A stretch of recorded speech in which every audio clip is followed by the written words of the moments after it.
नमस्कार विद्यार्थी बच्चों आज मैं लेके आई हूँ कक्षा 7वीं की हिंदी पाठ्य पुस्तक सुलभ भारती से दूसरी इकाई का पाठ है 8। बच्चों, ये एक छोटी सी कविता है और इस कविता का नाम है हम चलते सीना तान के। और इस कविता के कवि है बच्चों डॉक्टर हरिवंश राय बच्चन जी। तो सबसे पहले हम कवि परिचय देख लेते हैं। वो इस तरह से है। बच्चों, डॉक्टर हरिवंश राय बच्चन जी का जन्म 27 नवंबर 1907 में हुआ, इलाहाबाद में, उत्तर प्रदेश में। और उनकी मृत्यु बताई जाती है 18 जनवरी 2003 में। उनकी कुछ प्रमुख रचनाएं भी हैं, जिसमें है मधुशाला, मधु कलश, निशानी मंत्रण, क्या भूलूं क्या याद करूं, 10 द्वार के से सोपान तक, नीड़ का निर्माण, फिर आदि। इस तरह से इनके बारे में रहा। और उनका परिचय भी इस तरह से है कि बच्चन जी हिंदी कविता में उत्तर छायावाद के प्रमुख कवि हैं। प्रस्तुत रचना के माध्यम से कवि ने यहाँ समता, बंधुता, श्रम एवं देश प्रेम की जो भावना के महत्व को प्रतिपादित किया है इस कविता के माध्यम से। तो कविता इस तरह से है। हम चलते सीना तान के। धर्म अलग हो, जाति अलग हो, वर्ण अलग हो, भाषाएं, पर्वत सागर तट वन मरुस्थल, मैदानों से हम आए, फौजी वर्दी में हम सबसे पहले हिंदुस्तान के, भारत माता के बेटे हम, चलते सीना तान के। अगली पंक्ति है। हिंदुस्तान की जिसकी मिट्टी में हम खेले खाए हैं, जिसकी रजकण हमको ममता समता से अपनाए हैं, कर्ज चुकाने हैं हमको उन रजकण के एहसान के, भारत माता के बेटे हम चलते सीना तान के।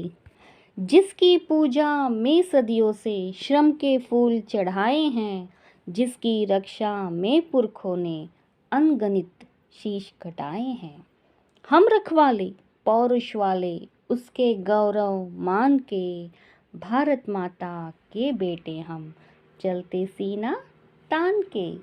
हम गिर जाए किंतु न गिरने देंगे देश निशान को, हम मिट जाए किंतु न मिटने देंगे हिंदुस्तान को। हम सबसे आगे रहते अवसर पर बलिदान के, भारत माता के बेटे हम, चलते सीना तान के। जो वीरत्व विवेक समर में हम सैनिक दिखलाएंगे, उसकी गाथाएं भारत के गांव नगर घर गाएंगे, अनगिन कंठों में गूंजेंगे बोल हमारे गान के, भारत माता के बेटे हम, चलते सीना तान के। तो बच्चों, इस कविता का भावार्थ इस तरह से है। कवि इस कविता के माध्यम से कहना चाहते हैं कि हम चलते सीना तान के। कहने का तात्पर्य यही है कि कविता के माध्यम से कवि कहते हैं कि अनेकता में एकता का भाव यहाँ स्पष्ट किया जा रहा है। हमारा देश बहुत ही विशाल है। यहाँ पर अनेक जातियाँ, धर्म, संप्रदाय के लोग रहते हैं।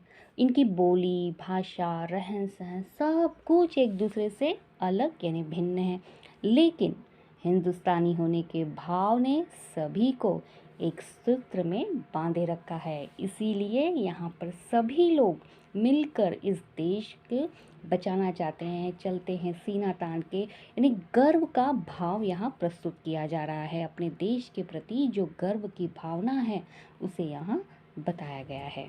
अपने हिंदुस्तान के प्रति जो आस्था है, जो बलिदान है, भारत माता के जो बेटे हैं जिन्होंने कई सैनिकों ने अपने जीवन को दान दिया है, इन सभी को याद करते हुए, यहाँ सभी को बताते हुए, प्रेरित करते हुए कि भारत माता क्या है, उस भारत माँ के बेटे जो हमेशा गर्व से सीना तान के क्यों चलते हैं, इसका तात्पर्य यहाँ पर इस कविता के माध्यम से प्रस्तुत किया गया है। तो उम्मीद करती हूँ कि आप लोगों को ये कविता और उसका भावार्थ अच्छी तरह से समझ में आ ही गया होगा और ये वीडियो भी अच्छी लगी होगी। तो इसे ज़रूर आगे शेयर करिएगा। और हाँ, आप मेरे चैनल में नए हैं तो सब्सक्राइब तो ज़रूर करिएगा। तो चलिए फिर मिलते हैं अगले पार्ट लेके। तब तक के लिए धन्यवाद।